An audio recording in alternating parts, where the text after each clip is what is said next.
بسم اللہ الرحمن الرحیم۔ پیارے دوستو، شرح میں تو عامل کے اجرا اور سبق میں خوش آمدید، مرحبا۔ پیارے دوستو، حروف جارہ کے بارے میں ہمارا سبق جاری تھا، اور پہلا حرف جو جار تھا حرف جار با، اس کے 10 معنی تھے، وہ ہم نے پڑھ لیں۔ آج ہم نے لام کے بارے میں پڑھنا ہے۔ تو لام کے 10 معنی ہیں۔ ہمارا انداز تھا کہ ہم پہلے اجرا کرتے ہیں، ترکیب، پھر سبق کی وضاحت کرتے ہیں۔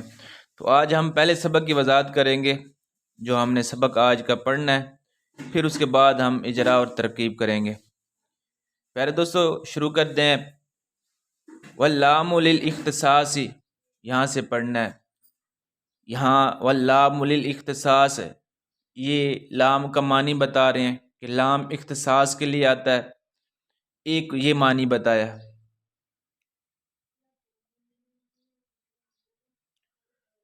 اور دوسرا معنی بتا رہے ہیں ولی زیادت، اختصاص پر اس کا عطف ہو رہا ہے۔ اختصاص کے لیے آتا ہے لام، اور دوسرا معنی زیادت کے لیے آتا ہے۔ اور آگے پڑھا ہے ولی تعلیل، اور تعلیل کے لیے آتا ہے۔ یہ تیسرا ہے، لام کا معنی کہ تعلیل کے لیے آتا ہے۔ ولی القسم، اور قسم کے لیے آتا ہے۔ ولی المعاقبت، معاقبت کے لیے آتا ہے۔ یہ 5 معنی ہیں، جن میں سے آج ہم 2 پڑھیں گے، 2 معنی پڑھیں گے اور ان کی ترکیبیں کریں گے۔ لام اختصاص کا کیا مطلب ہوتا ہے؟ تو یہ سنیں توجہ سے کہ لام اختصاص کا مطلب یہ ہوتا ہے کہ لام کا مدخول کا تعلق ہوتا ہے ما قبل کے ساتھ، نسبت میں، ربط میں، کسی چیز میں تعلق ہوتا ہے۔ بعض یہ کہتے ہیں لام اختصاص کا مطلب یہ ہے کہ یہ خاص کر دیتا ہے بعد کو ما قبل کے ساتھ۔ ایسا نہیں ہے، بلکہ تعلق ہوتا ہے ما قبل کے ساتھ، ربط ہوتا ہے، نسبت میں ہوتا ہے تعلق۔ اور دوسرا ہم نے جو پڑھنا ہے، جو لام ہے وہ زیادت کے لیے بھی آتا ہے۔ زیادت کا کیا مطلب ہوتا ہے کہ یعنی ایسا لام اگر وہ نہ بھی آئے تو معنی میں کوئی فرق نہ پڑے، جیسے رادف لکم ای رادفکم۔ اب ہم ترکیب کریں گے، اجرا کریں گے۔ واللام للاختصاص، واللام جہاں واو جملے کے شروع میں آ رہی ہے، کلام کے شروع میں آ رہی ہے، جو واو کلام کے شروع میں آ جائے وہ واو استئنافیہ ہوتی ہے، ہم اس واو کو استئنافیہ کہتے ہیں۔ آگے دیکھیں اللام، اب لفظ مراد ہے، لام حروف جار نہیں مراد، بلکہ لام یہاں لفظ مراد ہے۔ اس پر الف لام بھی آ رہی ہے، تو یہ اسم بھی ہے اور معرفہ بھی ہے۔ اور اس کے بعد لام جو آ رہا ہے وہ جار کا ہے، للاختصاص، اختصاص پر جو لام آیا ہوا ہے، للاختصاص۔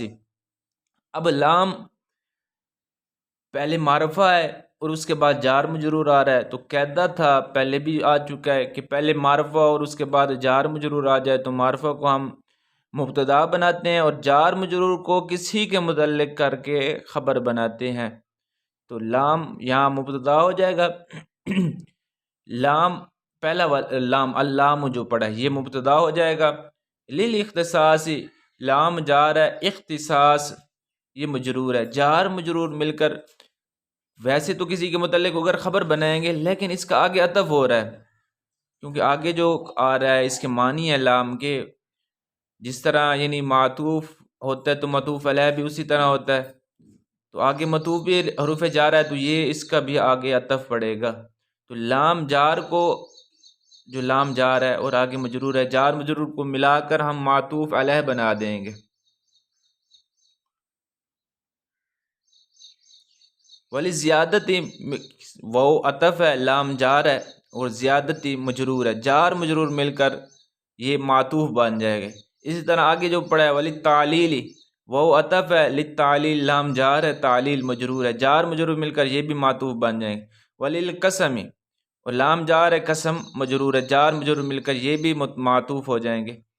اور للمعاقبت، یہ بھی لام جار ہے، معاقبت مجرور ہے، جار مجرور مل کر معطوف ہو جائیں گے۔ للاختصاص کو ہم نے معطوف علیہ بنایا، تو للاختصاص معطوف علیہ اپنے تمام معطوفات سے مل کر ظرف مستقر بن جائے گا، کیونکہ یہ قاعدہ تھا کہ معطوف علیہ اگر جار مجرور ہیں اور معطوفات بھی جار مجرور ہیں تو یہ آپس میں مل کر پھر یہ ظرف بن جاتے ہیں۔ اب جب فعل متعلق جو ہے وہ موجود نہیں ہے تو یہ ظرف مستقر ہوں گے۔ یہ بھی شروع کی جو ویڈیو تھی اس میں میں نے بتایا تھا کہ یہ ظرف مستقر کیوں بناتے ہیں، ظرف لغو کیوں بناتے ہیں، تو پہلی ویڈیو دوبارہ دیکھ لیں اگر آپ کو پتہ نہ ہو تو۔ للاختصاص یہ معطوف علیہ اپنے تمام معطوفات سے مل کر ظرف مستقر ہو جائے گا، اور متعلق جو ہے وہ نکالیں گے ثابتن۔ ثابتن اب اس میں فاعل ہے، اس میں فاعل اپنے ہوا ضمیر اس میں فاعل ہوگا، اس میں فاعل اپنے فاعل اور متعلق سے مل کر شبہ جملہ اسمیہ ہو کر خبر بن جائے گا۔ اللام یہ مبتدا ہم نے بنایا تھا، مبتدا اور خبر مل کر جملہ اسمیہ خبریہ ہو جائے گی۔ یہ ہماری جو معنی تھے ان کی ترکیب ہم نے کر لی ہیں۔ اب جو آگے مثالیں آ رہی ہیں اس پر ہم اجرا کرتے ہیں اور ترکیب کرتے ہیں۔ اب نحو الجل للفرس، میں نے آپ کو پہلے بتایا کہ جہاں بھی شرح میں تو عامل میں نحو آئے گا وہ مبتدا محذوف کی خبر بنے گا۔ ہم نحو پر پیش پڑھ رہے ہیں، اس وجہ سے پڑھ رہے ہیں کہ یہ خبر بن رہا ہے مبتدا محذوف کی۔ تو اور ترکیب بھی دو طرح کی کریں گے ہم، جہاں بھی نحو آئے گا اس کی ترکیب دو طرح کی کریں گے، کہ یا تو مثال ہو مبتدا محذوف نکال لیں گے، نحو کو مضاف بنائیں گے، نحو کو مضاف بنا کر الجل للفرس پورا جملے کو مراد اللفظ کہہ کر ہم مضاف الیہ بنائیں گے، اور نحو مضاف اور مضاف الیہ مل کر خبر بن جائے گا مثالہ مبتدا محذوف کی، مبتدا خبر مل کر جملہ اسمیہ خبریہ بن جائے گا۔ ایک ترکیب یہ ہے۔ دوسری ترکیب یہ ہے کہ نحو کو ہم ہٹا دیں، الجل للفرس کی ترکیب کریں گے۔ اس پر بھی بالکل وہی قاعدہ آ رہا ہے جو پہلے بتایا کہ پہلے معرفہ آ جائے اور اس کے بعد جار مجرور آ جائے تو معرفہ کو مبتدا بناتے ہیں، جار مجرور کو کسی کے متعلق کر کے خبر بناتے ہیں۔ الجل یہ معرفہ ہے، یہ مبتدا بن جائے گا، للفرس میں لام جار ہے، فرسی یہ مجرور ہے اور جر بھی آ رہا ہے، حروف جارہ جر دیتے ہیں، جار مجرور مل کر یہ ظرف مستقر ہوں گے، ثابت ہوں گے، ثابت اس میں فاعل ہوا ضمیر فاعل، اس میں فاعل اپنے فاعل اور متعلق سے مل کر شبہ جملہ اسمیہ ہو کر خبر بن جائے گی۔ الجل مبتدا تھا تو مبتدا خبر مل کر جملہ اسمیہ خبریہ یہ ترکیب ہو جائے گی الجل للفرسی کی۔ اور الجل پر ہم پیش پڑھ رہے ہیں، وجہ مبتدا ہے، مبتدا ہمیشہ مرفوع ہوتی ہے۔ آگے دیکھیں، زیادت کی مثال دے رہے ہیں، نحو رادف لکم ای رادفکم، تو اس کی بھی ویسے ہی ترکیب ہوگی، نحو مضاف رادف لکم ای رادفکم پورا جملہ مراد اللفظ، ہم رادف لکم یہ پورا جملہ ہے، یہ مراد اللفظ ہوگا، اور ای آ رہا ہے تو ای کے بارے میں قاعدہ سن لیں کہ ای سے پہلے اگر پہلے مفرد ہے اور اس کے بعد بھی مفرد ہے، پہلے کو مبدل من اور دوسرے کو بدل بناتے ہیں۔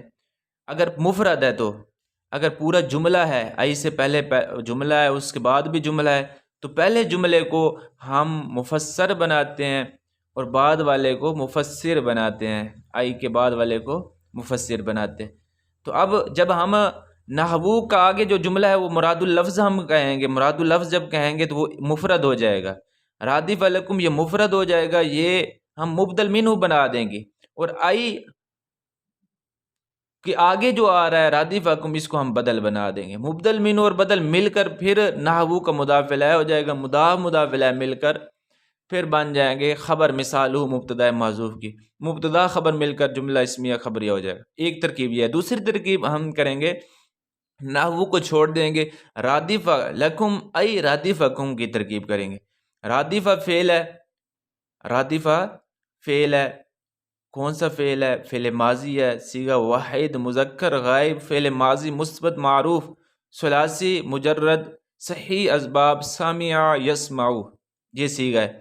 اب رادفہ فعل ہو گیا، اس میں ہوا ضمیر، صیغہ واحد میں ہوا ضمیر آتی ہے تو ہوا ضمیر اس کا فاعل ہو جائے گا، لام جار ہے، جار زیادہ کہہ کر ہم چھوڑ دیں گے، کم ضمیر مفعول ہے، کیونکہ جار جو زیادہ ہوتا ہے نا، جو بھی جار زیادہ ہو تو اس کو ترکیب میں کچھ واقعہ نہیں ہوگا، بس لام زیادہ کہہ کر چھوڑ دیں گے، کم ضمیر جو ہوگی وہ مفعول بن جائے گی، رادف فعل اپنے فاعل اور کم ضمیر مفعول سے مل کر مفسر بن جائے گا، جملہ فعلیہ خبریہ ہو کر مفسر بس کہہ کر چھوڑ دیں گے۔ آئی حرف تفسیر ہے، رادفکم رادف فعل ہے، ہوا ضمیر فاعل ہے، کم ضمیر مفعول ہے، فعل فاعل اور اپنے مفعول سے مل کر جملہ فعلیہ خبریہ مفسرہ کہہ کر چھوڑ دیں گے. بس یہ ہماری ترکیب 2 مثالوں کی ہو چکی ہے.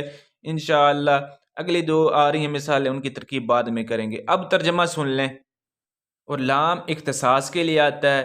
اس کی مثال الجلو للفرس جیسی ہے.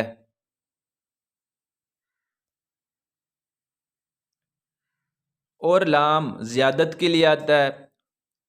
اس کی مثال رادف لکم ای رادفکم جیسی ہے. یہاں تک ہماری ترجمہ بھی ہو چکا ہے، اجرا وغیرہ بھی ہو چکا ہے، ترکیبیں بھی ہو چکی ہے. امید ہے کہ سمجھ آ گئی ہوگی. اگلی ویڈیو میں انشاءاللہ دوبارہ ملتے ہیں. تب تک اجازت. السلام علیکم ورحمۃ اللہ.